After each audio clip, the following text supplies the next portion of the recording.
Selamat sejahtera murid-murid. Apa kabar semua? Cikgu berharap anda semua berada dalam keadaan sihat sejahtera.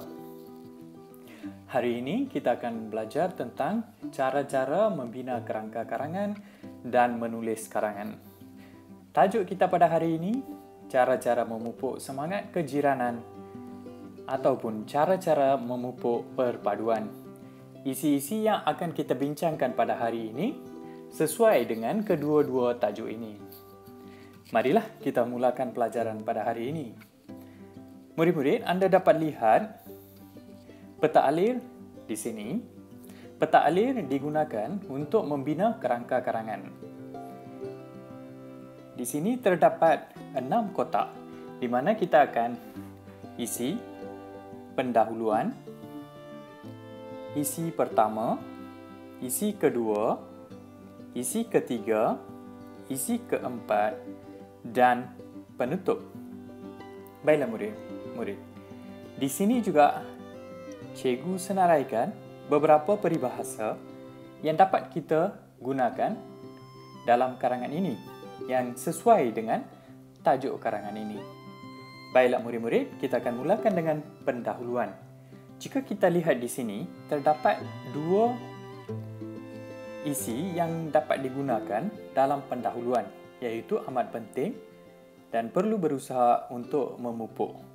Bagaimana kita nak membina ayat yang betul dan lengkap bagi pendahuluan ini?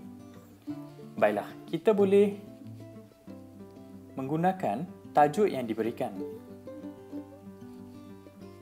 Semangat kejiranan amat penting kepada kita. Ataupun perpaduan adalah amat penting bagi negara kita. Di sini kita dapat lihat perlu berusaha untuk memupuk.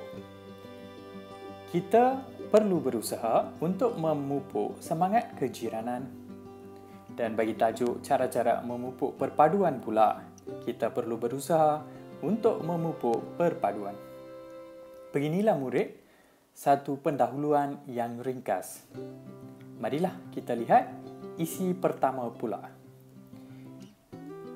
Dalam setiap perenggan isi perlu mengandungi isi utama, isi sampingan dan juga contoh. Di sini kita dapat lihat saling tegur menegur isi utama bagi perenggan ini. Mengeratkan hubungan, isi sampingan dan contoh bertanya kabar. Bagaimana kita hendak membina perenggan menggunakan perkataan-perkataan yang diberikan? Terdapat pelbagai cara untuk memupuk semangat kejiranan. Antaranya, kita perlulah saling tegur menegur sesama jiran. Hal ini dapat mengeratkan hubungan antara jiran. Contohnya, kita boleh bertanya kabar apabila bersemuka dengan mereka ataupun apabila bertemu dengan mereka. Baiklah murid-murid, mari kita lihat isi kedua pula, iaitu gotong royong. Selain itu, kita juga boleh melakukan gotong royong bersama jiran-jiran kita. Aktiviti gotong royong ini dapat memupuk semangat kerjasama antara jiran. Contohnya, kita boleh sama-sama membersihkan kawasan taman. Baiklah murid, isi ketiga pula, bersopan santun semasa bercakap. Seterusnya, kita juga perlulah bersopan santun semasa bercakap dengan jiran. Kita perlu memberi laluan kepada mereka untuk bercakap. Contohnya, kita tidak meninggikan suara ketika bercakap dengan mereka. Bagi isi keempat pula, majlis rumah terbuka. Kita boleh mengadakan majlis rumah terbuka sempena sesuatu perayaan. Majlis sebegini dapat membantu kita mengenali budaya jiran-jiran kita. Contohnya, kita boleh mengadakan rumah terbuka sempena perayaan Deepawali dan menjemput jiran-jiran kita untuk menghadiri majlis rumah terbuka tersebut. Baiklah murid-murid, sekarang kita akan lihat penutup pula. Kita boleh gunakan tajuk sekali lagi, iaitu semangat kejiranan adalah amat penting dalam kehidupan kita.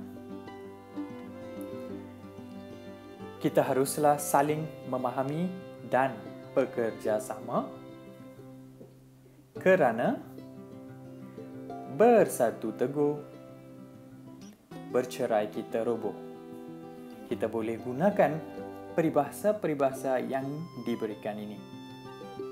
Peribahasa ini amat sesuai bagi tajuk yang diberikan. Murid-murid boleh menggunakan dalam perengan-perengan yang sesuai. Contohnya, budi bahasa budaya kita boleh digunakan bagi isi ketiga, iaitu bersopan santun semasa bercakap. Selain itu, peribahasa berat sama dipikul, ringan sama dijinjing boleh digunakan untuk isi kedua, iaitu melakukan aktiviti gotong royong. Murid-murid, tujuan kita menggunakan peribahasa dalam karangan adalah supaya karangan tersebut lebih menarik untuk dibaca. Oleh itu, murid-murid dapat menggunakan peribahasa-peribahasa yang sesuai dalam karangan. Selain itu, cikgu juga berharap murid-murid dapat menulis karangan yang baik berdasarkan kerangka karangan ini. Semoga kita bertemu kembali dalam mata pelajaran yang lain. Sekian, terima kasih.